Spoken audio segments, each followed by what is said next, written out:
بسم اللہ الرحمن الرحیم الرحمن علم القرآن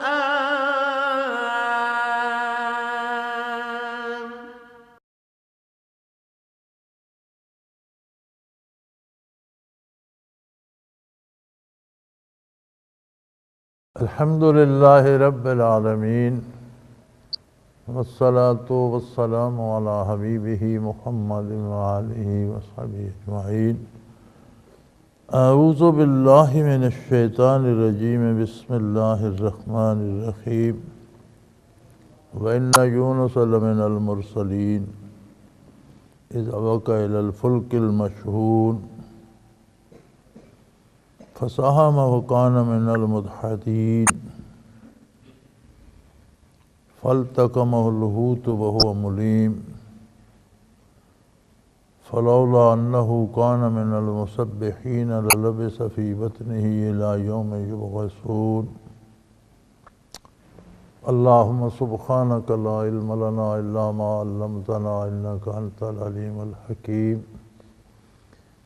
رب اشرح لي صدري ويسر لي أمري واحلل عقدة من لساني يفقهوا قولي۔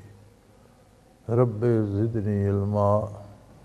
مولاي صل وسلم دائما أبدا على حبيبك خير الخلق كلهم۔ وَإِنَّ يُونُسَ لَمِنَ الْمُرْسَلِينَ، بے شک یونس علیہ السلام بھی اللہ کے رسولوں میں سے تھے، اللہ کے پیغمبروں میں سے تھے، وہ بھی اللہ کے پیغمبر تھے۔ اور ان کا واقعہ بھی عجیب ہے۔ اِذْ أَبَقَ إِلَى الْفُلْكِ الْمَشْحُونِ، بڑی محنت کی انہوں نے قوم کے ساتھ، بڑا عرصہ کی، لوگوں نے مان کر نہ دیا، حتیٰ کہ ایسا وقت آ گیا کہ انہیں عذاب کی خبر دے دی گئی من جانب اللہ کہ ان پر عذاب واقع ہوگا۔ انہوں نے وہ خبر قوم کو بھی سنا دی، پیش گوئی کر دی کہ اگر تم باز نہ آئے تو تباہ کر دیے جاؤ گے، ہلاک کر دیے جاؤ گے۔ اور خود قوم سے الگ ہو گئے، تشریف لے گئے۔ اللہ کریم نے انسان کو شعور بھی دیا ہے اور اختیار بھی دیا ہے۔ جب وہ الگ ہو گئے، قوم کو پتہ چلا کہ یونس علیہ السلام نے تو عذاب کی پیش گوئی فرما دی تھی، اور اب وہ الگ بھی ہو گئے ہیں، ان کے ساتھ کوئی دوسرا بندہ نہیں تھا۔ ساری محنت و عمر بھر کی مجاہدہ کا حاصل کوئی ایک بندہ بھی ساتھ نہیں تھا، بالکل اکیلے۔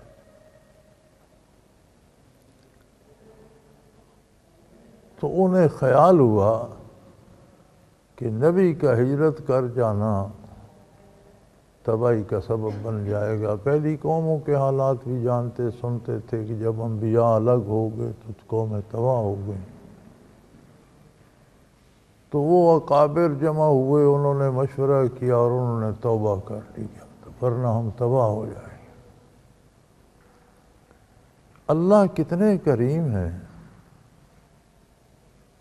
کہ ابھی عذاب ظاہر نہیں ہوا تھا، عذاب ظاہر ہو جائے پھر توبہ کی قبولیت کا وقت گزر جاتا ہے، پھر توبہ قبول نہیں ہوتی۔ جیسے فرعون نے بھی توبہ کی تھی، لیکن اس نے تب کی تھی جب اسے موت کے اور برزخ کے فرشتے اور برزخ کے حالات نظر آئے تھے، تو اس نے کہا میں اب توبہ کرتا ہوں۔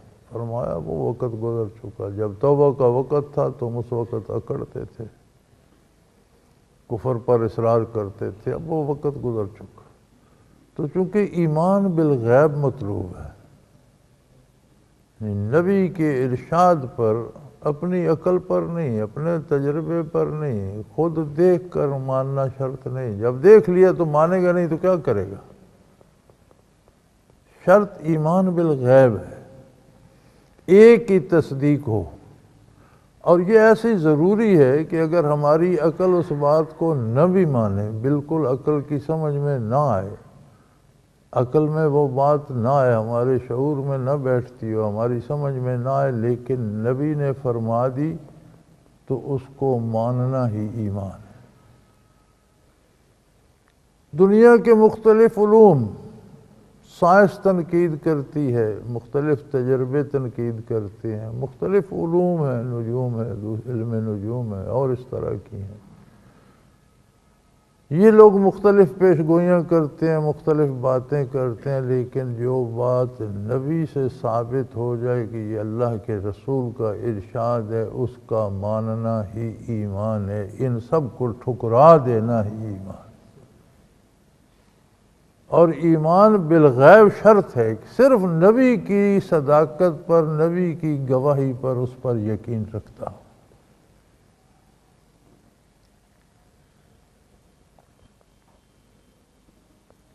تو انہیں خیال آ گیا اور انہوں نے نبی کی گواہی پہ یقین کر لیا، انہوں نے توبہ کر لی، میدان میں نکل گئے، آہوزاری کی، اللہ کریم سے توبہ کی، اللہ کریم نے ان کا عذاب ٹال دیا۔ یونس علیہ السلام اکیلے تھے، بھاگ کر کنارے دریا پہنچے، کشتی بھری ہوئی تھی، یہ بھی سوار ہو گئے، دوسری طرف جانے، کہیں پناہ کے لیے جانا چاہتے ہوں گے، اس سے زیادہ آگے نہ قرآن نے بیان کیا ہے نہ کسی نے لکھا ہے کہاں جانا چاہتے تھے۔ یہی لکھا ہے کہ قوم سے خفا ہو کر، ان کے کردار سے نا امید ہو کر تشریف لے گئے، قوم نے توبہ کر لی۔ آپ کا یہ سفر اجتہادی تھا، یعنی وحی سے ہجرت کا حکم نہیں ہوا تھا، ان حضرت کا اپنا اجتہاد تھا کہ مجھے اب ان سے الگ ہو جانا چاہیے۔ کشتی بھری ہوئی تھی، یونس علیہ السلام بھی اس میں سوار ہو گئے۔ جب وہ کشتی روانہ ہوئی تو پانی کشتی کے کناروں کے قریب پہنچ گیا، کشتی نیچے بیٹھ گئی، تو کشتی بانوں نے کہا جی یہ تو ڈوب جائے گی، اگر ایک بندہ بھی کوئی اتار دیا جائے تو باقی سارے بچ سکتے ہیں، ورنہ سب ڈوب جائیں۔ اب ایک کس کو اتارا جائے؟ مفسرین کرام لکھتے ہیں کہ یونس علیہ السلام نے فرمایا کہ میں اتر جاتا ہوں، لیکن انہوں نے کہا نہیں، ایسے نہیں، کسی سے زیادتی نہ ہو، قرعہ ڈالتے ہیں، جتنے لوگ سوار ہیں سب کے نام کا قرعہ ڈالتے ہیں، جس کے نام قرعہ نکلا وہ اتر جائے۔ انہوں نے قرعہ ڈالا، وہ حضرت ہی کے نام کا نکلا۔ اذ ابق الی الفلک المشحون، جب آپ بھاگ کر بھری ہوئی کشتی میں سوار ہو گئے، فسہم وکان من المدحضین، تو کشتی کے ڈوبنے کا خطرہ ہوا تو قرعہ ڈالا گیا، اور جب قرعہ ڈالا گیا تو آپ ہی کا نام نامی نکلا، چنانچہ آپ نے دریا میں چھلانگ لگا دی۔ شاید یہ بھی خیال مبارک ہو کہ جو فاصلہ طے ہو گیا کافی ہے، باقی تیر کر طے کر لوں گا۔ بہرحال آپ نے پہلے رضاکارانہ طور پر بھی خود کو پیش کیا، اور پھر قرعہ بھی آپ کے نام نامی کا نکل آیا تو آپ نے دریا میں چھلانگ لگا دی۔ فَالْتَقَمَهُ الْحُوتُ، تو اللہ کی شان کوئی اتنی بڑی مچھلی تھی جس نے فوراً انہیں نگل لیا۔ تیرنا تو کہاں تھا اور جانا کہاں تھا، چھلانگ لگائی، نیچے پانی میں گئے، نیچے کوئی اتنی بڑی مچھلی تھی کہ اس نے سالم انہیں نگل لیا۔ وَهُوَ مُلِيمٌ، پھر وہ افسوس کر رہے تھے کہ میں اجتہاد کر کے چلایا، مجھے آنا نہیں چاہیے تھا جب تک وحی الہی مجھے حکم نہ دیتی، تب تک مجھے رہنا چاہیے تھا، لیکن اجتہادی غلطی بھی اگر مجتہد سے ہو جائے تو اسے ثواب ملتا ہے، لیکن دنیاوی تکلیف آ سکتی ہے۔ یہ اللہ کے پیغمبر تھے، اللہ کے مقرب تھے، اجتہاداً ان کا فیصلہ جو تھا وہ درست ثابت نہ ہوا تو تکلیف آ گئی، مچھلی نے نگل لیا، اور جب مچھلی نے نگل لیا تو پھر انہیں ادراک ہو گیا کہ یہ تو مجھ سے درست نہیں ہوا، یہ اس طرح تو نہیں ہونا چاہیے تھا۔ ادھر قوم تلاش کرنے شروع ہو گئی، عذاب ٹل گیا، وہ سارے تائب ہو کر مسلمان ہو گئے، تلاش میں نکل گئے۔ جب انہیں احساس ہوا تو انہوں نے تسبیح شروع کر دی، وائے کریمہ لا الہ الا انت سبحانک انی کنت من الظالمین، کوئی نہیں عبادت کے لائق تیرے بغیر ہے اللہ، تیری ذات پاک ہے اور میں خطا کار ہوں۔ بہت سے فضائل حدیث مبارک میں بھی مفسرین نے حدیث مبارک سے نقل فرمائے ہیں، اسے مشکلات میں، بیماری میں، تکالیف میں بطور وظیفہ پڑھنا اللہ کی رحمت کو متوجہ کرنے کا سبب بنتا ہے۔ اس کی بہت سی فضیلتیں بیان ہوئی ہیں۔ ہمارے ہاں مصیبت یہ ہے کہ بیماری کا، تکلیف کا بھی سب سے اچھا علاج قرآن مجید ہی ہے۔ فی شفاء للناس، مخلوق کے لیے اس میں شفا ہے۔ ہماری مصیبت یہ ہے کہ ہم اگر یہی آیہ کریمہ پڑھیں گے تو پھر یہ آیہ کریمہ پڑھتے رہیں گے، باقی قرآن ہم چھوڑ دیتے۔ کوئی کسی سورت کو بطور وظیفہ پڑھنا چاہتا ہے، حدیث شریف میں بہت سی سورتوں کے فضائل آئے ہیں، کسی کے بارے حضور کا ارشاد ہے سونے سے پہلے پڑھ لو تو رات امن سے گزرے گی، شیطان بھی شرارت نہیں کر سکے گا۔ اسی طرح مختلف صورتوں کے مختلف فضائل ہیں، پھر ہم یہ کرتے ہیں کہ وہ صورتیں پڑھنا شروع کر دیتے ہیں، اچھی بات ہے، لیکن اس میں خرابی یہ ہے کہ ہم باقی سارے قرآن کی تلاوت چھوڑ دیتے ہیں۔ تلاوت قرآن مسلسل ہونی چاہیے، الگ ہونی چاہیے، اور اگر کوئی آیت، کوئی سورت بطور وظیفہ پڑھنا چاہتے ہیں تو ضرور پڑھیں، وہ الگ پڑھیں۔ اس کا یہ مطلب نہیں کہ ایک آیت یا ایک سورت پڑھنا شروع کی تو باقی قرآن چھوڑ دیا، یہ غلط۔ قرآن کو پڑھنا، قرآن کو سمجھنا، قرآن پر عمل، یہ مقصد ہے حیات۔ کسی کو معانی نہ آتے ہوں، مفاہیم سمجھ نہ آتے ہوں، تلاوت کرتا رہے، دل میں نیکی کی کیفیات پیدا ہو جاتی ہیں، برائی سے بچنے کی کیفیات پیدا ہو جاتی ہیں، فائدہ اس کو بھی ہوتا ہے۔ لہذا یہ بات یاد رکھیے کہ قرآن کو روز پڑھیے، ضرور پڑھیے، چند آیتیں پڑھ لیں، لیکن کوئی رات دن قرآن سے خالی نہیں ہونا چاہیے۔ چنانچہ اللہ کریم فرماتے ہیں اگر وہ تسبیح کرنے والوں میں نہ ہوتی، اگر وہ اس طرح تسبیح شروع نہ کر دیتے، لَلَبِثَ فِي بَطْنِهِ إِلَى يَوْمِ يُبْعَثُونَ، بڑی خوبصورت بات قرآن نے ارشاد فرمائی کہ پھر وہ قیامت تک مچھلی کے پیٹ میں رہتے۔ یہاں سے بھی حیات الانبیاء کی خبر ملتی ہے کہ اگر دنیاوی زندگی کا ان کا وقت پورا ہو جاتا، مچھلی کے پیٹ میں وصال ہو جاتا، تو بھی وجود عالی سلامت رہتا۔ نہ صرف وجود عالی سلامت رہتا، مچھلی کا وجود، خواہ مچھلی بھی مر جاتی، اس کا وجود بھی قیامت تک سلامت رہتا۔ انبیاء علیہ السلام پر بھی موت آتی ہے، لیکن انبیاء کی موت کیا ہے؟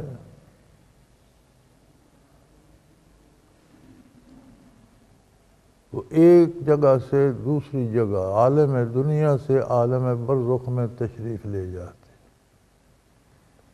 علماء فرماتے ہیں، حضرت مولانا تھانوی رحمۃ اللہ تعالیٰ علیہ نے بھی بڑی صراحت سے لکھا ہے کہ انبیاء کا وصال یہ ہوتا ہے کہ روح کا جو تعلق امور دنیا سے ہے، گرمی سردی بھوک پیاس سونا جاگنا، امور دنیا سے یہ تعلق موڑ کر عالم برزخ کی طرف کر دیا جاتا ہے۔ پھر ان کے موسم گرمی سردی بھوک پیاس سونا جاگنا برزخ کے ہیں، جس طرح کے وہاں ہیں۔ دنیا جیسے آپ یہاں سے امریکہ جاتے ہیں تو وقت بدل جاتے ہیں، گھنٹے بعد تبدیل ہو جاتے ہیں، طلوع و غروب بدل جاتا ہے، رات دن بدل جاتے ہیں۔ اسی طرح انبیاء جب دنیا سے تشریف لے جاتے ہیں تو ان کی موت عام آدمی کی طرح موت نہیں ہوتی کہ روح مبارک الگ ہو گئی اور بدن الگ ہو گیا۔ ایک یہ ہمارے عوام میں بھی یہ تصور ہے، کچھ کلام پڑھ کر بخشیں گے تو یہ میں روح محمد صلی اللہ علیہ وسلم کو بخش رہا ہوں، یہ جہالت ہے۔ محمد صلی اللہ علیہ وسلم اللہ کے رسول ہیں اور اللہ کے نبیوں کے سردار ہیں، خاتم النبیین ہیں، خاتم المرسلین ہیں۔ اگر روح الگ ہو گئی، روح مبارک اور جسم اطہر الگ ہے، تو پھر نبی کون ہے؟ یا تو پھر آپ جو کلمہ آج پڑھتے ہیں، اگر روح مبارک الگ ہے اور نبوت روح کے پاس ہے تو پھر کلمہ ہوگا روح محمد رسول اللہ، یہ نہیں؟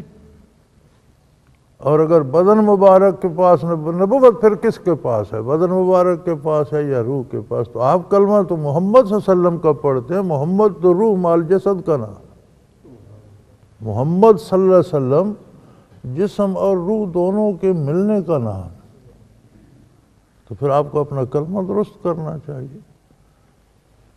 اس لیے جو عرض جو خدمت جو دعا کرتے ہیں تو بارگاہ نبوت میں ہدیہ پیش کیجئے، ایصال ثواب کرتے ہیں ضرور کیجئے، لیکن بارگاہ نبوت، بارگاہ محمد رسول اللہ۔ اب اگر موت بھی یونس علیہ السلام کی واقعہ ہو جاتی تو دنیاوی اعتبار سے ہوتی، بدن زندہ ہی رہتا جس طرح دنیا میں اور سلامت، نہ صرف آپ کا بدن مبارک زندہ اور سلامت رہتا، مچھلی بھی مر جاتی تو بھی اس کا بدن بھی قیامت تک زندہ رہتا۔ لَلَبِثَ فِي بَطْنِهِ إِلَى يَوْمِ يُبْعَثُونَ۔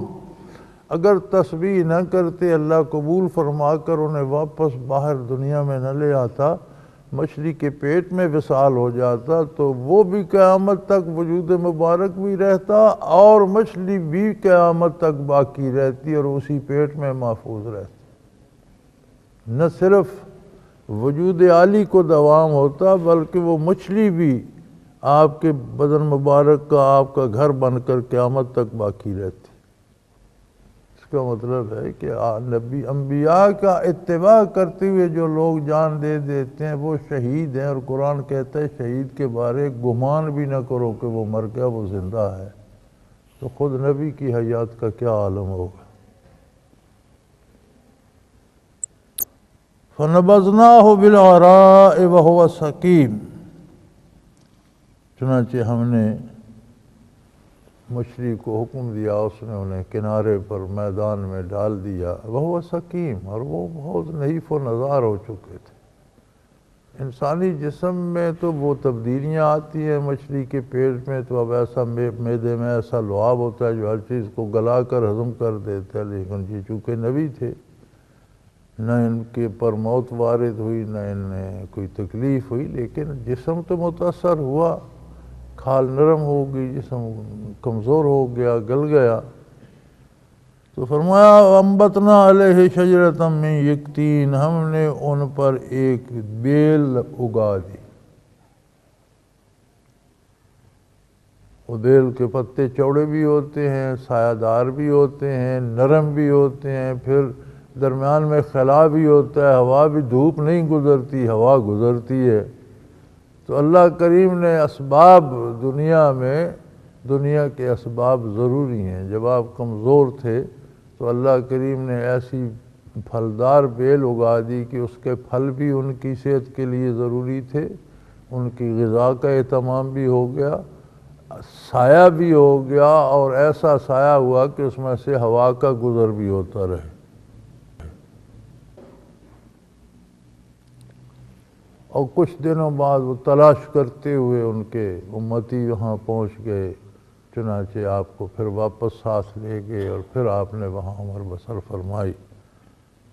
فرمایا وَأَرْسَلْنَاهُ إِلَىٰ مِائَةِ أَلْفٍ أَوْ يَزِيدُونَ، 1,00,000 یا اس سے کچھ زیادہ لوگ تھے جن کی طرف انہیں مبعوث فرمایا گیا تھا۔ اور پھر اس معجزے کے ظہور کے بعد ان کی عقیدہ اور بھی مضبوط ہو گیا، آپ واپس قوم میں تشریف لے گئے۔ فَآمَنُوا فَمَتَعْنَاهُمْ إِلَىٰ حِينٍ، جب وہ ایمان لے آئے اللہ فرماتے ہیں ہم نے بھی انہیں بڑی دیر پھر مہلت دے دی۔ اللہ اتنے کریم ہیں کہ فیصلہ ہو چکا، اللہ کے نبی کو اطلاع کر دی گئی کہ ان پر عذاب وارد ہوگا۔ اللہ کے نبی، اللہ کے پیغمبر نے قوم کو عذاب کی بات سنا دی کہ اب تم باز نہیں آ رہے، تم پر یہ عذاب آئے گا، اور خود ان سے الگ ہو گئے۔ لیکن ابھی برزخ واضح نہیں ہوا تھا، عذاب کے فرشتے یا وہ چیز نظر نہیں آئی تھی، تو انہیں احساس ہو گیا کہ ہم نے غلطی کیا، انہیں توبہ کی۔ اللہ کریم اتنے ہیں کہ اس وقت بھی ان کی توبہ قبول فرما کر عذاب ٹال دیا۔ تو جہاں ہم اور بہت سے علاج کرتے ہیں مصیبتوں کے، تکلیفوں کے، ان میں ایک بہت بڑا علاج توبہ بھی ہے۔ اور توبہ ایسا علاج ہے کہ یہ ہر وقت کرتے رہنا چاہیے۔ قُلْتُ اسْتَغْفِرُوا رَبَّكُمْ إِنَّهُ كَانَ غَفَّارًا يُرْسِلِ السَّمَاءَ عَلَيْكُمْ مِدْرَارًا۔ اللہ کی حضور توبہ استغفار کرتے رہا کرو، وہ بہت کریم ہے، تم پر بارشیں بھی نازل فرمائے گا، تمہاری فصلیں بھی زیادہ ہوں گی، تمہیں اولادوں سے بھی نوازے گا۔ یعنی توبہ سے مصیبتیں ٹل کر دنیاوی نعمتیں بھی ملتی ہیں۔ تو توبہ ہر آن ہر لمحے کرتا رہنا چاہیے، اس لیے کہ ہمارے پاس کوئی دلیل نہیں کہ کون سا لمحہ زندگی کا آخری لمحہ ہو۔ اٹھتے بیٹھتے چلتے پھرتے استغفار پڑھتے رہنا چاہیے، درود شریف کو حرز جاں کر لینا چاہیے، قرآن کریم کی تلاوت روز کی جانی چاہیے۔ جہاں ہم بہت سے ہیلے کرتے ہیں مختلف کاموں کے لیے، کبھی رشوت دیتے ہیں، کبھی دنیاوی سفارشیں تلاش کرتے ہیں، صحت کے لیے اس حکیم کے پاس، اس طبیب کے پاس، اس ڈاکٹر کے پاس بھاگتے پھرتے ہوتے ہیں، وہاں یہ رجوع اللہ، توبہ، استغفار، درود شریف اور تلاوت کو اگر ہم روزانہ کر لیں تو بہت زیادہ، ہر دنیاوی ہیلے سے سب سے زیادہ فائدہ اس کا۔ فآمنوا، جب وہ ایمان لے آئے، فمتعناہم الی حین، تو ایک زمانہ تک پھر ہم نے انہیں موج کرائی، باقی رکھا، عذاب ٹال دیا، نعمتیں عام کر دی۔ اب موت کا ایک وقت تو معین ہے، ہر ایک نے جانا ہے، لیکن ان کی زندگی باقی رہی، بطور عذاب موت ان سے ٹل گئی، اور جب تک اللہ نے فرصت دی تھی وہ باقی رہے۔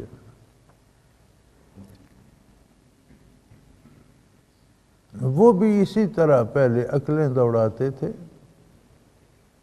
لیکن جب انہیں پتہ چلا کہ نبی نے تو عذاب کی بات فرما دی ہے، اور پھر نبی ہمیں چھوڑ کر چلے بھی گئے ہیں، تو انہیں احساس ہوا کہ ہم تباہ ہو جائیں گے۔ انہوں نے توبہ کی، اللہ نے قبول فرما لی۔ یہی حال ان مشرکین کا ہے۔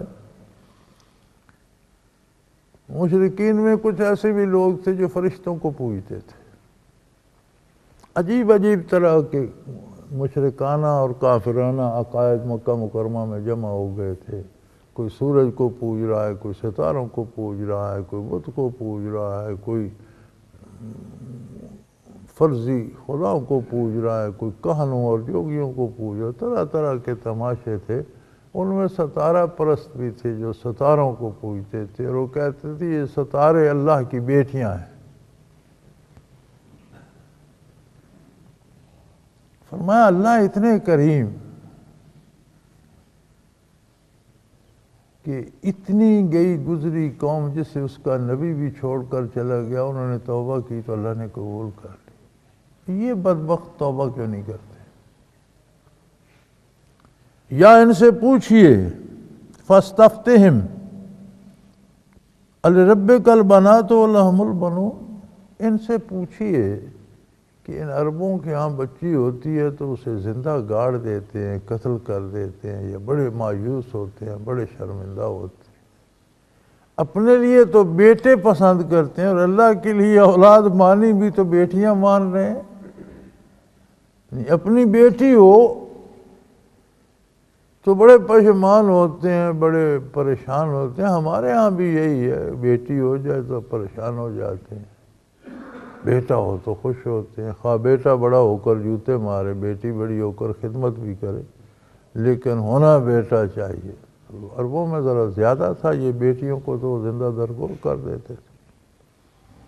فاستفتم الربک البنات ولہم البنون، یہاں اللہ کریم نے اپنی ذات کے لیے صفاتی نام رب استعمال فرمائے، جو ساری کائنات کو دے رہا ہے، پال رہا ہے، پیدا کر رہا ہے، اور ایک ایک لمحہ ہر ذرے کی دیکھ بھال حفاظت کر رہا ہے، اور جو بنانے والا ہے اس نے اپنے لیے بیٹیاں بنا لی، تمہارے لیے بیٹے بنائے۔ کیا انصاف کر رہے ہو؟ یہ اللہ کی اولاد ہی مان رہے ہو، یہ بھی شرک ہے۔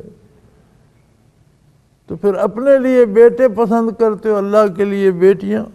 الربک البنات ولہم البنون، آپ کے پروردگار جو کائنات کے ذرے ذرے کو بنا بھی رہا ہے، چلا بھی رہا ہے، اس نے اپنے لیے بیٹیاں بنا لی، تمہیں بیٹوں سے نواز رہا ہے۔ ام خلقنا الملائکۃ اناثا وہم شاہدون، تم کہتے ہو اللہ کی بیٹیاں ہیں، جب ہم نے فرشتوں کو پیدا کیا تم وہاں موجود تھے، تمہارے سامنے بنے، تمہیں پتہ ہے کہ یہ مؤنث ہیں؟ تم نے فرشتوں کی تخلیق دیکھی، تم کہاں تھے اس وقت؟ آدم علیہ السلام تو بنے ہی نہیں تھے، آدمیت کا تو نام ہی نہیں تھا۔ جب آدم علیہ السلام ہی نہیں تھے تو ابن آدم کہاں سے آگے؟ فرشتے تو اس سے بہت پہلے اللہ نے تخلیق فرمائی۔ تم کہاں تھے؟ تمہیں کیسے پتہ ہے کہ فرشتے اللہ کی بیٹیاں ہیں؟ الا انہم من افکہم لیقولون، ہاں صرف جھوٹ گھڑ کے اسے پھیلا رہے ہیں۔ انہوں نے خود ایک جھوٹ گھڑ لیا، اب اسے لیے لیے پھرتے ہیں۔ اس کی کیا حیثیت ہے؟ کوئی حیثیت نہیں ہے۔ ولد اللہ، اتنا بڑا جھوٹ کہ اللہ کے لیے اولاد ثابت کرتے۔ اولاد باپ کی جنس سے ہوتی ہے، شیر کا بیٹا شیر ہوتا ہے، انسان کا بیٹا انسان ہوتا ہے، خواہ باپ بادشاہ ہو بیٹا گداگر ہو، لیکن انسان ہونے میں دونوں مشترک ہوتے ہیں۔ کتنے بادشاہ مارے گئے، ان کی اولادیں قیدی اور غلام بن گئیں، بیچی گئی، لیکن انسان تو وہ بھی تھے، انسان وہ بھی تھے، وہی غذا وہ بھی کھاتے تھے جو وہ کھاتا تھا، اسی طرح سانس وہ بھی لیتے تھے، سارے دکھ سکھ انسانی تو ایک ہی جیسے تھے۔ اگر اللہ کی بھی اولاد ہوتی تو کئی اللہ ہوتے نا، اس میں خصوصیت الوہیت کی تو ہوتی۔ تو اس کا مطلب ہے اس کی توحید کہاں بچتی؟ وہ واحد لا شریک بے مثل و بے مثال کیسے ہوتا؟ وہ تو واحد ہے، لا شریک ہے، احد ہے، ایسی اکائی ہے جو تقسیم نہیں ہو سکتی۔ واحد تو ہم اس انگلی کو بھی کہہ سکتے ہیں، لیکن اس میں اجزاء ہیں، کھال ہے، گوشت ہے، مختلف ہڈیاں ہیں، رگیں ہیں، پٹھے ہیں، یہ بہت سی چیزیں مل کر واحد بنا ہوا۔ احد وہ ہوتا ہے جس سے تقسیم نہ کیا جا سکے۔ قل هو اللہ احد، اللہ احد ہے، کوئی اس کی مثال نظیر نہیں۔ اگر اس کی اولاد ہوتی کمزور بھی ہوتی تو خصوصات الوہیت اس میں ضرور ہوتی، اس لیے اللہ کی کوئی اولاد نہیں۔ ولد اللہ، یہ اللہ کی اولاد ثابت کرنا چاہتے ہیں۔ وَإِنَّهُمْ لَكَاذِبُونَ، یقیناً یہ سب جھوٹ کرتے، اس سے کوئی بڑا جھوٹ کائنات میں ہو نہیں سکتا کہ اللہ کی اولاد مانی جائے۔ وہ جو خود خالق ہے، تم بیٹوں کو پسند کرتے ہو، اصطفى البنات علی البنین، اس نے بیٹوں کی جگہ بیٹیاں پسند کر لی۔ ما لکم کیف کیسی جھک مارتے ہو تم، کیسے فیصلے کرتے ہو؟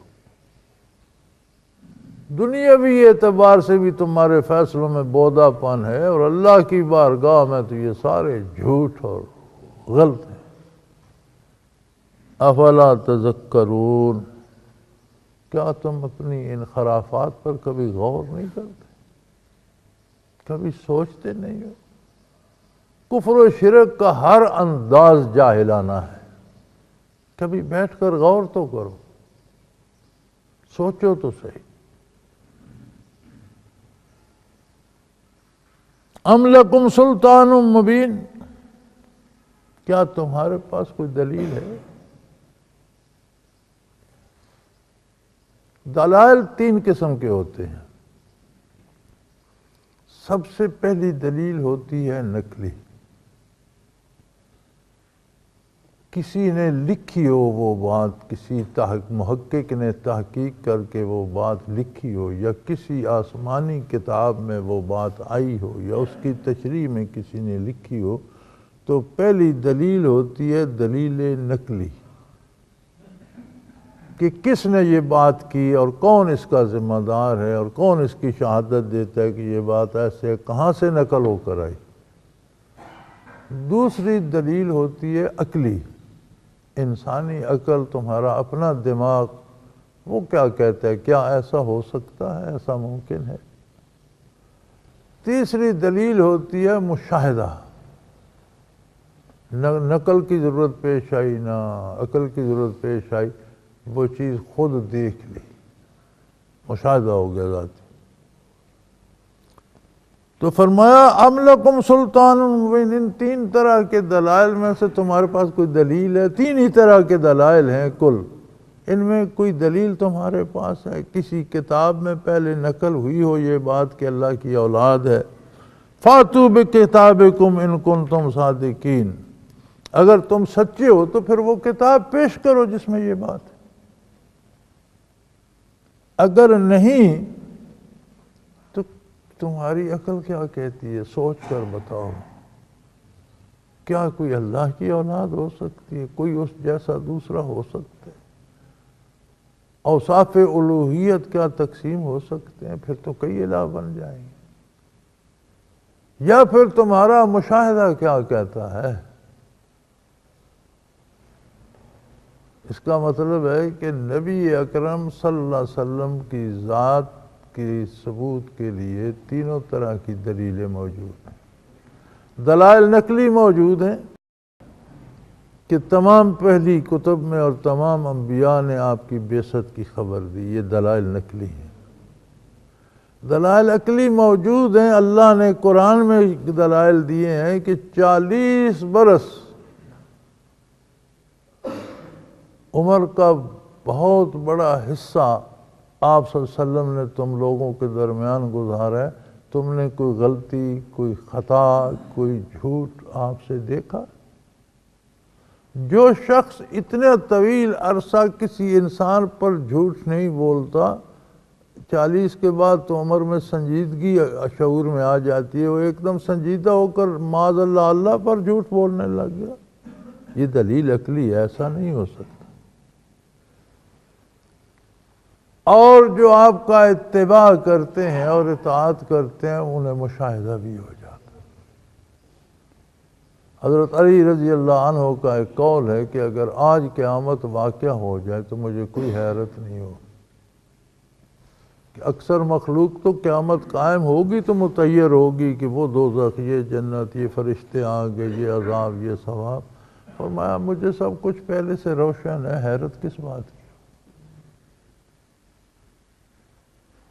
اگر اللہ برکات نبوت نصیب فرمائے تو پھر مشاہدہ تیسری دلیل بھی نصیب ہو جاتی ہے۔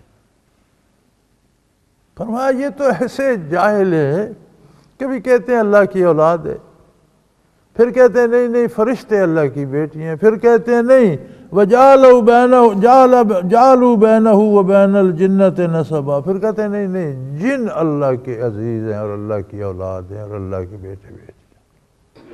یہ اپنی کسی بات پر قائم نہیں رہتے، اس لیے کہ ان کے پاس کسی بات کی نہ کوئی نقلی دلیل ہے، نہ عقلی دلیل ہے، نہ مشاہدہ ہے۔ بڑ ہانکتے ہیں، ایک تک بندی کرتے ہیں، کبھی کچھ کہتے ہیں کبھی کچھ کہتے ہیں۔ اور آپ دیکھ لیجئے جتنے لوگ عقیدہ توحید سے بھٹکے، جتنے فرقے عقیدہ توحید کے خلاف ہیں، جنہیں وحدیت الہی پہ یقین نہیں ہے، ان میں کبھی کسی دو بندوں کا عقیدہ ایک نہیں ہوتا۔ میں نے یہ تجربہ کر کے بھی دیکھے، آپ ہندوؤں سے، سکھوں سے، عیسائیوں سے، یہودیوں سے، کہیں سے بھی پوچھ لیں، کسی اور فرقے مذہب سے بھی پوچھ لیں، تو ہر بندے کا ایک الگ عقیدہ ہوتا، نظریات الگ، جیسا اس کی عقل میں، چونکہ ہر ایک کی عقل اپنی ہے، شعور اپنا ہے، تو ہر ایک نے اپنا اپنا ایک گھڑا ہوا ہوتا ہے، بس ایک بات کے متفق ہوتے ہیں کہ میں بھی اس عقیدے میں ہوں۔ تو فرمایا کبھی پھر یہ جنوں اور اللہ میں رشتہ داری بنانا شروع کر دیتے ہیں۔ لَقَدْ عَلِمَتِ الْجِنَّةُ إِنَّهُمْ لَمُحْضَرُونَ، حالانکہ جنات خوب اچھی طرح جانتے ہیں کہ وہ اللہ کے سامنے جواب دہ ہیں، اللہ کے رشتہ دار نہیں ہیں، اللہ کی مخلوق ہے، اور اپنی ذمہ داریوں کے لیے اللہ کے حضور پیش ہوں گے اور جواب دہی ہوگی۔ سبحان اللہ عما یصفون، اور جو باتیں یہ کرتے ہیں اللہ ان سے بہت بلند و بالا ہے، اس کی عظمت بہت بلند ہے، اس کی پاکی بہت بلند ہے، اس کی شان بہت بلند ہے۔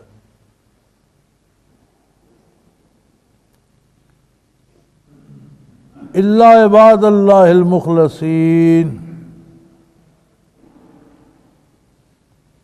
ہاں جب اس کی بارگاہ میں پیشی ہوگی تو عذاب سے اور عذاب کی گرفت سے بچنے والے صرف اللہ کے وہ بندے ہوں گے جو اللہ کے لیے خالص، جو نہایت خلوص کے ساتھ اس کی عظمت کو مانتے ہیں، جو صدق دل سے اس کی توحید کے قائل ہیں، جو صدق دل سے ایمان لاتے ہیں، اس کے انبیاء علیہ السلام کو نبی مانتے ہیں، اس کی کتابوں کو کتاب مانتے ہیں، اس کی عظمت کے قائل ہیں اور خلوص دل سے قائل ہیں، دکھاوے کے لیے نہیں، کیونکہ وہاں تو کیفیات دل پر نتائج مرتب ہوتے ہیں، نیتوں پر، ارادوں پر، جو دل کا کام ہے۔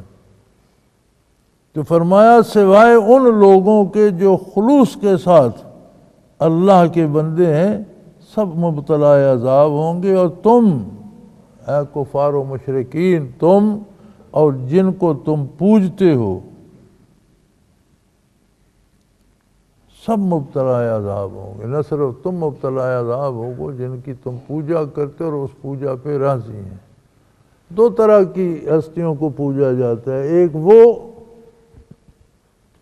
جو ساری عمر توحید کا درس دیتے رہے، اللہ کی عبادت کی طرف بلاتے رہے، آخرت کی خبر دیتے رہے، انبیاء علیہ السلام، جیسے عیسائیوں نے عیسیٰ علیہ السلام کو، یہودیوں نے عزیر علیہ السلام کو اللہ کا بیٹا بنا کر پوجنا شروع کر دیا۔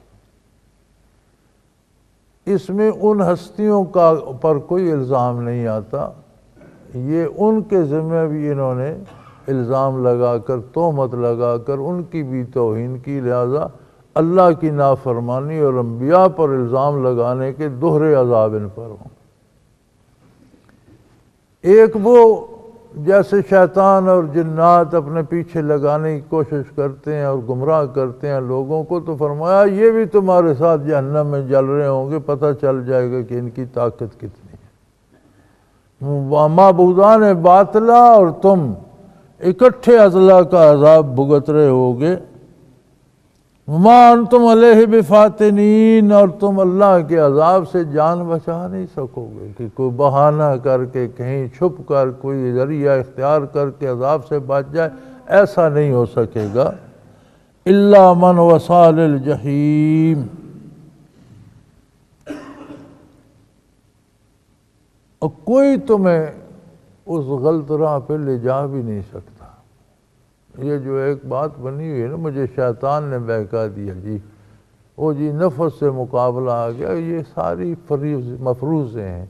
اللہ کریم فرماتے ہیں قطعی طور پر جس کا خود اپنا مزاج ہو نا جہنم میں جانے والا، جسے اللہ جانتا ہے کہ اسے نے جہنم ہی میں جانا ہے، اس کا مزاج ہی ایسا ہے، اس کے سوا دوسرا نہیں بہکتا۔ بہکانے والے بہکاتے رہتے ہیں، لیکن گمراہ وہی ہوتا ہے جس کی اپنی نیت میں فطور ہوتا ہے۔ اپنے اندر بیماری نہ ہو تو بہکانے والے کچھ نہیں بگاڑ سکتے۔ یہ جو آج کل بہانہ، آج کل بھی ہمارا مسلمانوں کو بھی یہ، او جی زمانہ ہی ایسا ہے، حالات ہی ایسے ہیں۔ بھئی زمانہ کیا کہتا ہے کہ اللہ دو چار اللہ ہو گئے ہیں، یا حالات یہ کہتے ہیں کہ اللہ کی اطاعت نہ کرو؟ کیا وہ اللہ کے بندے نہیں ہیں؟ اسی حالات اسی زمانے میں نہیں رہتے جو اللہ کی عبادت کرتے ہیں، اللہ کی اطاعت کرتے ہیں، حرام سے بچتے ہیں، جھوٹ سے بچتے ہیں، اسلام کو حرز جاں بنائے ہوئے ہیں، اسلام پر عمل کرتے ہیں؟ کیا یہ زمانہ ان کے لیے نہیں ہے؟ یہی فضا، یہی لوگ، یہی عدالتیں، یہی حکومتیں ان کے لیے نہیں ہیں؟ وہ تو زندہ ہے اللہ کی بارگاہ میں اور اللہ کی یاد میں اور اللہ کی اطاعت کر رہے ہیں۔ جو کرنا نہیں چاہتا وہ پھر یہ کہتا ہے جی حالات ایسے ہیں۔ اللہ کریم فرماتے ہیں کوئی نہیں کسی کو بہکا سکتا جب تک اس کے اندر خرابی نہ ہو۔ اپنے اندر بیماری پیدا ہوتی ہے نا، پھر وہ دوسرے بھی ساتھ سبب بن جاتے ہیں، اور بندہ الزام ان پہ لگاتا رہتا ہے۔ فرمایا الا من وصال الجحیم، سوائے وہ لوگ جن کا مزاج ہی ایسا ہو گیا کہ انہیں دوزخ ہی میں جانا ہے، اللہ کی نافرمانی ہی کرنی ہے، تو ان کو کوئی کیا بہکائے گا؟ وہ اندر سے خود بہکے ہیں وہی ہے، ورنہ کوئی زبردستی کسی کو بہکا نہیں سکتا۔ آدمی کا اپنا فیصلہ ہوتا ہے۔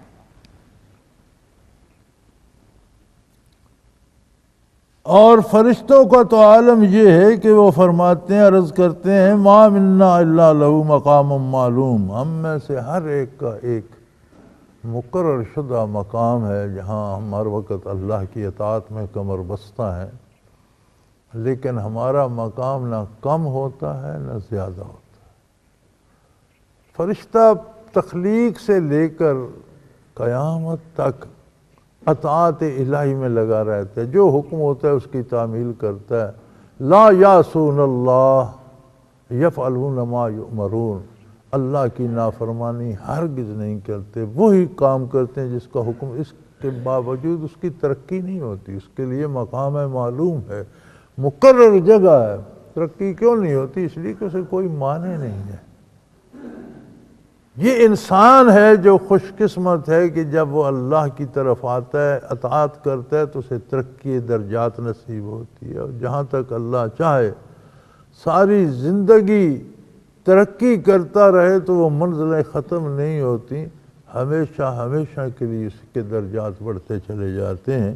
حالانکہ فرشتوں کو بھی یہ عالم ہے کہ ہمیشہ وَإِنَّا لَنَحْنُ الصَّافُونَ، ہم وقت اطاعت میں صف بستہ رہتے، کوئی لمحہ ایسا نہیں کہ ہم اطاعت میں صف بستہ نہ ہوں۔ وَإِنَّا لَنَحْنُ الْمُسَبِّحُونَ، ہر وقت اللہ کی پاکی بیان کرتے رہتے، ہمیشہ اللہ کی پاکی بیان کرتے ہیں، صف بستہ، ہم وقت اطاعت کے لیے کمر بستہ تیار ہیں۔ اور اس سب کے باوجود ہمارا مقام مقرر ہے، ازل سے جو اللہ نے مقرر کر دیا، ہم وہیں کھڑے ہیں۔ یہ ترقی درجات تو اے انسانوں تمہارے لیے، اور تم اتنی بڑی نعمت چھوڑ کر ذلت اور رذالت اور کفر اور شرک اور گناہ میں جا رہے ہو۔ تم تو وہ خوش نصیب مخلوق ہو جس کے لیے اللہ نے اپنے قرب کے دروازے کھول دیے ہیں، جہاں تک چاہو ترقی کر۔ ہم ساری عمر اطاعت کرتے ہیں، تسبیح کرتے ہیں، ہم وقت اطاعت کے لیے صف بستہ ہیں، لیکن ہم جہاں ہیں وہیں ہیں، ہمارے لیے ترقی نہیں ہے۔ تم تو وہ خوش نصیب ہو کہ جتنے ایک ایک سجدے سے تم کتنی ترقی، کتنا قرب الہی، کتنی رحمتیں سمیٹتے ہو، پھر تم اس میں سستی کرتے ہو۔ اور تمہارا عجیب حال ہے، ان کانوا لیقولون لو ان عندنا ذکرا من الاولین، یہ وہی لوگ ہیں، یہ وہی قوم ہے جس کی طرف محمد الرسول اللہ صلی اللہ علیہ وسلم مبعوث ہوئے۔ یہ کہا کرتے تھے کہ پہلے لوگوں پر کتابیں نازل ہوئیں، ان میں نبی آئے، کیونکہ عیسیٰ علیہ السلام کے بعد کوئی نبی نہیں آیا حضور کی بعثت عالی تک، درمیان کم و بیش 500 سال کا عرصہ۔ تو یہ لوگ کہا کرتے تھے کہ کاش ہمارے پاس کوئی رسول آتا، ہمارے پاس کوئی کتاب آتی تو دیکھتے ہم کس طرح اس کی اطاعت کرتے اور کس طرح حکم باندھتے اور کتنے عبادت گزار ہوتے، لیکن ہمارے پاس تو کوئی نبی نہیں آیا۔ اور جن قوموں کے پاس آیا وہ خود گمراہ ہو رہے ہیں۔ جب وہ خود گمراہ ہو گئے، کتابوں میں انہوں نے تعریف کر دی، تو وہاں سے ہمیں کیا ہدایت ملے گی؟ نہ تورات سلامت رہی، نہ انجیل سلامت رہی، نہ زبور سلامت رہی۔ اللہ کی کتابوں میں انہوں نے اپنی باتیں داخل کر دی، خود گمراہ ہو گئے، تو ہم وہاں سے ہدایت کیا پائیں؟ تو جس طرح ان کے پاس نبی تشریف لائے تھے اور کتابیں آئی تھی، ہمارے پاس تشریف لاتے تو ہم ان سے بہتر ہدایت پر ہوتے۔ ان کانوا لیقولون لو ان عندنا ذکرا من الاولین لکنا عباد اللہ المخلصین، ہم اللہ کے بڑے کھرے بندے ہوتے، جس طرح ان پہلوں کے پاس آئی ہیں ہمارے پاس آتی۔ فَكَفَرُوا بِهِ فَسَوْفَ يَعْلَمُونَ، اور جب کتاب آئی، اللہ کا نبی تشریف لایا، امام الانبیاء تشریف لائے، تو کفر پہ کمر بستہ ہو گئے۔ کیسے عجیب لوگ ہیں کہ نبی نہیں آئے تھے تو کہتے تھے ہمارے پاس کوئی نبی ہوتا ہم پہلوں سے زیادہ مانتے، اور نبی تشریف لائے، کتاب بھی آ گئی، قرآن کریم بھی آ گیا، آقا نامدار رحمت للعالمین مبعوث ہو گئے، اب کفر کر بیٹھے۔ فَسَوْفَ يَعْلَمُونَ، فرمایا کفر کر لیں، پتہ چل جائے گا کفر کا نتیجہ کیا ہے، بہت جلدی سمجھ آ جائے گی، دیکھ لیں گے، آنکھ بند ہوگی تو آنکھ کھل جائے گی۔ دنیا کی زندگی ختم ہوگی، برزخ سامنے آئے گا، پتہ چل جائے گا کہ ہم نے کیا خریدا، کیا پایا، کیا کھویا۔ وَلَقَدْ سَبَقَتْ كَلِمَتُنَا لِعِبَادِنَا الْمُرْسَلِينَ اِنَّهُمْ لَهُمُ الْمَنْصُورُونَ، فرمایا یہ ازل سے فیصلہ ہو چکا، یہ بات طے ہو چکی، کافر و مشرک بے دین میرے انبیاء کا کچھ نہیں بگاڑیں گے، یہ طے شدہ بات ہے۔ کامیابی ہمیشہ انبیاء کو ہوگی، رسولوں کو ہوگی، دین کو ہوگی، نیکی کو ہوگی۔ برائی اپنی موت خود مرتی رہے گی، کفر اپنی تباہی کا اہتمام خود کرتا رہے گا، نافرمان نافرمانیوں ہی کے بوجھ سے دب کر ہلاک ہوتے رہیں گے۔ وَلَقَدْ سَبَقَتْ كَلِمَتُنَا، ہمارے کلمات صادر ہو چکے، یہ فیصلہ ہو چکا، یہ طے ہو چکا لعبادنا المرسلین، ہمارے انبیاء اور پیغمبروں کے لیے، کہ ہمیشہ انہم لہم المنصورون، یہ گروہ ہمیشہ کامیاب اور فاتح رہے گا، یہ فتح مند رہیں گے۔ وَإِنَّ جُنُودَنَا لَهُمُ الْغَالِبُونَ، اور بے شک ہمارے ہی لشکر غالب آئیں گے، وہی بندہ کامیاب ہوگا جو ہماری فوج میں شامل ہو جائے گا۔ جُنُودُنَا، ہمارے لشکر، ہماری فوج ہمیشہ فاتح ہوگی۔ فَتَوَلَّ عَنْهُمْ حَتَّىٰ حِینٍ، اور یہ جو لوگ نہیں نہ مانتے، جو آپ کی اطاعت نہیں کرتے، جو آپ کے عقیدے کو نہیں تسلیم کرتے، تھوڑی دیر ہے، آپ ان سے روگردانی فرما لیجیے، آپ ان کی پرواہ نہ کیجیے۔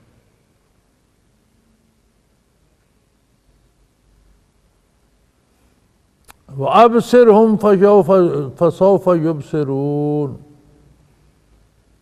آپ ان سے روگردانی، ان پر توجہ نہ دیجیے، ان کا خیال ہی نہ کیجیے، ہاں دیکھتے رہیے، بہت جلد یہ بھی دیکھ لیں گے، یعنی انتظار فرمائیے، بہت جلد پردہ اٹھنے والا ہے، پردہ اٹھنے کی منتظر ہے نگاہ، زندگی کا پردہ اٹھے گا، برزخ سامنے آئے گا تو یہ بھی دیکھ لیں گے کہ ہم نے کیا پایا اور کیا دولت حاصل کی۔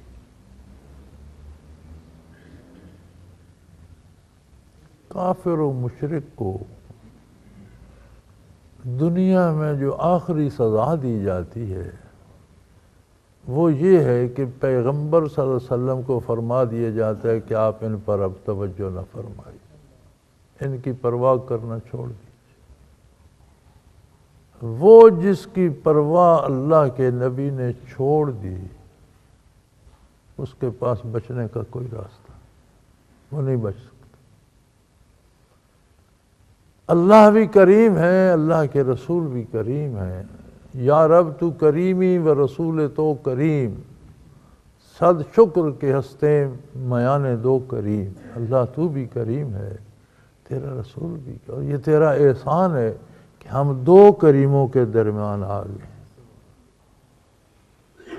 اگر کوئی اس حقیقت کو نہیں سمجھتا اور نافرمانی کرتا ہے تو اللہ اسے اس بات سے بچائے کہ نبی اکرم اس کی طرف سے رخ انور پھیر لیں، اس کی طرف توجہ نہ کریں۔ جو اس زد میں آ گیا اس کے بچنے کا کوئی اس کی جگہ نہیں ہے۔ دنیا میں اس کا عقیدہ بھی تباہ ہو جائے گا، کردار بھی تباہ ہو جائے گا، موت بھی تباہی پر آئے گی اور آخرت بھی تباہ ہو جائے گی۔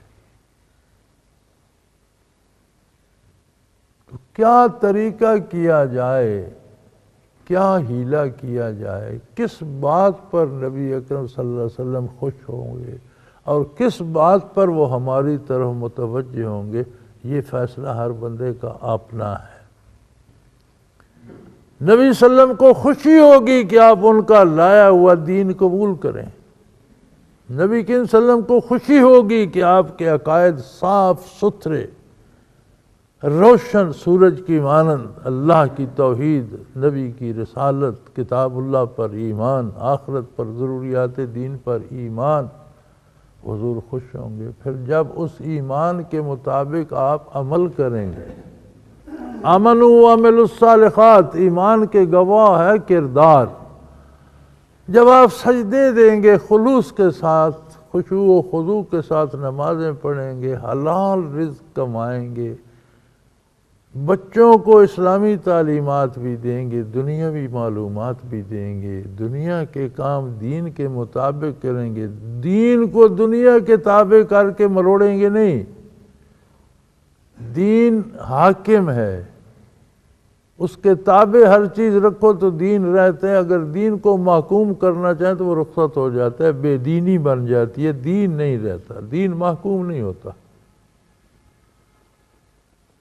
تو جب آپ دین کو غالب، دنیا کو اس کے تابع رکھیں گے، نبی اکرم صلی اللہ علیہ وسلم خوش ہوں گے، آپ کے لیے دعا فرمائیں گے۔ نبی کریم صلی اللہ علیہ وسلم کا توجہ فرما دینا کائنات کی ساری نعمتوں سے اللہ کی بہت بڑی نعمت۔ خوش نصیب ہے وہ لوگ جنہیں بارگاہ رسالت سے ہلکی سی توجہ بھی نصیب ہو جائے، ایک نگاہ بھی نصیب ہو جائے۔ تو ابصرہم، آپ دیکھتے رہیے، فسوف یبصرون، آنے دیجئے موت کو، ان کے سامنے بھی برزخ کھل جائے گا، حقائق یہ بھی دیکھ لیں گے۔ افبعذابنا یستعجلون، یہ کیسے لوگ ہیں، کہتے ہیں ہم آپ کی بات نہیں مانتے، اگر عذاب کو آنا ہے تو آئے۔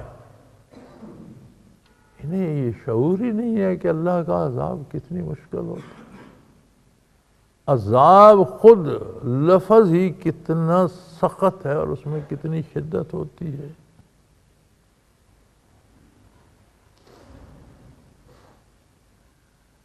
فَإِذَا نَزَلَ بِسَاحَتِهِمْ فَسَاءَ صَبَاحُ الْمُنذَرِينَ، ابھی تو آپ ان کو عذاب کی خبر دے رہے ہیں، برے انجام سے بر وقت مطلع کر رہے ہیں، لیکن اگر جب اسی پر یہ مر گئے اور عذاب آ گیا تو پھر ان کا وہ دن بہت برا دن ہوگا جب یہ عذاب میں گرفتار ہو جائیں گے، خواہ دنیا میں ہوں یا برزخ میں ہوں۔ جب عذاب وارد ہو گیا پھر ان کے بچنے کا کوئی راستہ نہیں ہوگا، اور وہ بہت ہی زندگی کا بہت ہی برا دن ہوگا۔ وَتَوَلَّ عَنْهُمْ حَتَّى حِينٍ، آپ تھوڑی دیر ان سے اپنی توجہ مبارک ہٹا لیجئے۔ وَتَوَلَّ عَنْهُمْ، ان سے رخ انور پھیر لیجئے، حَتَّى حِينٍ، تھوڑے عرصے۔ دنیاوی زندگی چند روزہ ہے، اگر یہ بالکل آپ کا ارشاد عالی قبول نہیں کرتے تو آپ ان کی طرف متوجہ ہی نہ ہوں۔ وَأَبْصِرْ فَسَوْفَ يُبْصِرُونَ، تھوڑا آپ دیکھیے، انتظار فرمائیے، انہیں بھی یہ بھی دیکھ لیں، انہیں بھی پتہ چل جائے گا۔ جب موت آئے گی، برزخ سامنے ہوگا، فرشتے آئیں گے، روح قبض کرتے ہوئے سمجھ آ جائے گی۔ یضربون وجوہہم وادبارہم، فرشتے منہوں پر اور پیٹھوں پر انہیں مارتے ہیں قبض روح کے وقت، اور کہتے ہیں کیا کرتا رہا۔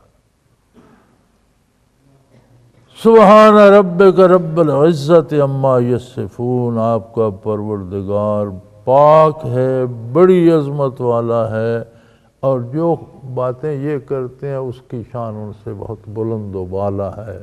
وہ سب سے پاک ہے، وہ واحد لا شریک ہے، وہ کسی کا محتاج نہیں ہے، کائنات کا ہر ذرہ اس کا محتاج ہے، وہ کسی کا محتاج نہیں ہے۔ اور یہ جو خرافات بولتے رہتے ہیں، ان کے اپنے چہرے پہ پھٹکار پڑتی رہتی ہے، اس کی بارگاہ تک ان کی خرافات کی رسائی نہیں، وہ بہت بلند شان والا ہے۔ وَسَلَامٌ عَلَى الْمُرْسَلِينَ، اور سلامتی ہو اللہ کے رسولوں۔ اس آیہ کریمہ نے ساری سلامتی کو متعین کر دیا انبیاء پر۔ اب غیر نبی نے جتنی سلامتی لینی ہے اتباع نبوت سے لینی۔ وَسَلَامٌ عَلَى الْمُرْسَلِينَ، سلامتی ساری کی ساری سلامتی اللہ کے رسولوں کے لیے ہے، سلام ہو اللہ کے پیغمبروں پر۔ اب جس نے غیر نبی نے سلامتی لینی ہے، وہ صحابی ہو، وہ تابعی ہو، وہ تبع تابعی ہو، وہ عالم ہو، وہ صوفی ہو، وہ نیک ہو، وہ کوئی ہو، اسے بارگاہ رسالت سے اللہ کی سلامتی تلاش کر، نبی پر ایمان لائے گا، نبی کی اطاعت کرے گا تو سلامتی اس بارگاہ سے پائے گا۔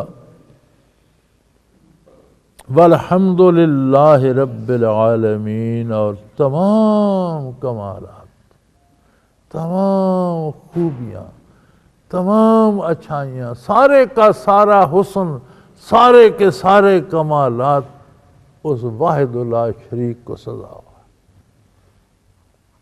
وآخر دعوانا ان الحمد للہ رب العالمین۔ اللہ اللہ اللہ اللہ اللہ اللہ اللہ اللہ۔ حضرت امیر محمد اکرم آوان مد ذلہ العالی دارالعرفان منارہ ضلع چکوال میں سالہ سال سے قرآن و حدیث کے اوپر خطابات کر رہے ہیں، اور سلسلہ نقشبندیہ اویسیہ کے مطابق لوگوں کو ذکر الہی کی تربیت دے رہے ہیں۔ وہ قرآن پاک کی تفسیر ترتیب وار بیان کر رہے ہیں۔ تفسیر قرآن کو وہ موجودہ ملکی اور بین الاقوامی حالات کے مطابق بیان کرتے ہیں۔ موٹر وے سے کلر کہار کے انٹرچینج سے نکلتے ہوئے، کلر کہار کی جھیل سے ہوتے ہوئے، میانی، بوچھال اور نورپور سے گزرتے ہوئے دارالعرفان منارہ پہنچ سکتے ہیں۔ حضرت امیر محمد اکرم آوان نے بچیوں اور بچوں کی دینی اور دنیاوی تعلیم کے لیے سقارہ اکیڈمی کے نام سے ایک درسگاہ بھی قائم کی ہے، جس کا افتتاح ملک پاکستان کے صدر جنرل محمد ضیاء الحق نے اپنے دست مبارک سے کیا تھا۔ وہ تمام احباب جو اسلام کی طلب رکھتے ہیں، ان سے گزارش ہے کہ دارالعرفان منارہ ضلع چکوال میں امیر محمد اکرم آوان صاحب کے خطابات سے مستفید ہوں۔ وہ ہر جمعے کو نماز سے پہلے بیان فرماتے ہیں۔ ہر ماہ کی پہلی اتوار کو ماہانہ اجتماع ہوتا ہے جس میں آپ خصوصی خطاب فرماتے ہیں اور پاکستان کے چاروں صوبوں سے احباب اس اجتماع میں شرکت کرتے ہیں۔ اس کے علاوہ یہاں سال میں 2 مرکزی اجتماعات بھی ہوتے ہیں، ایک رمضان المبارک میں اعتکاف کا اجتماع اور دوسرا جولائی اور اگست میں 40 دن کا اجتماع ہوتا ہے جس میں روحانی تربیت کی جاتی ہے۔ اپنا خون سیماب دے کر اتنا ہم کر جائیں گے، نام آقا کا چمن میں پھر رقم کر جائیں گے۔